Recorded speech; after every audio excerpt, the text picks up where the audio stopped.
এই guys, welcome back আমার YouTube channel. তো আজকে দেখো আমরা দুজন হয়েছি, ঠিক আছে। আজকে আমাদের ভাষার মধ্যে ট্রানজেকশন হবে, ঠিক আছে। আমি পশ্চিমবঙ্গের ছেলে, ঠিক আছে। আমাদের বাংলা ভাষা আলাদা, আমরা যে ধরনের ভাষা বলি। আমাদের বাংলাদেশ ছেলে ভাষা আলাদা। আর ও রয়েছে কিন্তু কোথা থেকে? আমি আসাম থেকে। হ্যাঁ, ঠিক আছে। ও রয়েছে আসাম থেকে, ঠিক আছে। আসামের ভাষা আর আমাদের ভাষার মধ্যে অনেকটাই পার্থক্য থাকে, যেগুলো ভাষা আমরা মানে বলতে বলতে হয়তো বলতে পারি না। আর এদের একটু ভাষার মধ্যে কিন্তু একটা টান থাকে না। তো দেখো, তো আমি আর ও আজকে রয়েছি, আমরা কিছু কথা তুলে ধরবো। যেমন হয়তো আমরা বলবো যে আমি কেমন তুমি কেমন আছো, ঠিক আছে। সেই ভাষাটা ওর মুখস্থ নেবো কেমন করে। তো বলো, তুমি কেমন আছো? মই ভাল আছো।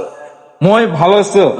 দেখো দেখো আমরা একটা শর্টকাটে বললাম কি তুমি কেমন আছো, তো কি বলছে মই ভালো আছো। মানে এদের একটা ভাষার মধ্যে প্রত্যেকটা ভাষার কাছে এইদিকে আসো আসো। আচ্ছা, তুমি আরেকটা কথা বলো, তোমাদের মানে কি বলে আসামে, আমরা আসাম জানি এমনিতে খুব সুন্দর জায়গা, ঠিক আছে। মানে পাহাড়ি দিক থেকে ভিউ ভালো হয়।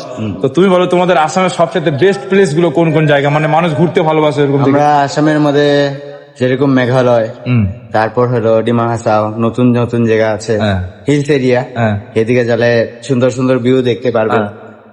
আচ্ছা, একটা জিনিস, মেঘালয় জিনিসটা যেটা আছে ওটা কি তোমাদের বাড়ি আশেপাশে পড়ে? আশেপাশে কতটা ডিস্টেন্সের মধ্যে হতে পারে? কত 1 ঘন্টা। 1 ঘন্টা না? জায়গাটা মানে এত বিখ্যাত কেন? মানে তুমি তো আরো অন্য জায়গার নাম বলতে পারতে, যে এত তুমি মেঘালয় কথাটা কেন বলে? অ্যাকচুয়ালি জায়গাটা কি খুব সুন্দর প্লেস? বহুত সুন্দর প্লেস ওখানে কি মেঘালয়, শিলং, বহুত সুন্দর প্লেস। আচ্ছা, তো তুমি এখন বর্তমানে রয়েছে ব্যাঙ্গালোরে। তো আসাম আর ব্যাঙ্গালোরের মধ্যে পার্থক্যটা কি? মানে তোমার কেমন দেখাচ্ছে এই দুটো জিনিসের মধ্যে? কি এক না কোনো ওয়েদারের ব্যাপারে কিছু? এখানের মহলটা অল্প বেলেগ। এখানে বেশি কি বলবো না, এখন কিরকম বলবো, এখানের মধ্যে হলো ঠান্ডা জায়গা। কোনটা, ব্যাঙ্গালোর জায়গাটা? না না, আসামটা ঠান্ডা জায়গা।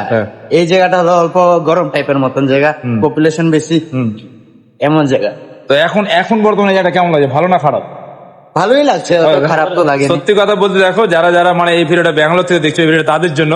তোমরাই বলো যে ব্যাঙ্গালোরে তোমাদের কেমন লাগে। আমাদেরকে তো প্রচন্ড ভালো লাগে, কারণ আমি আরো আজ আমাদের প্রচুর এনজয় চিল মুডে রয়েছে, খুব ভালো লাগছে। সবাই লাইক করে দিও।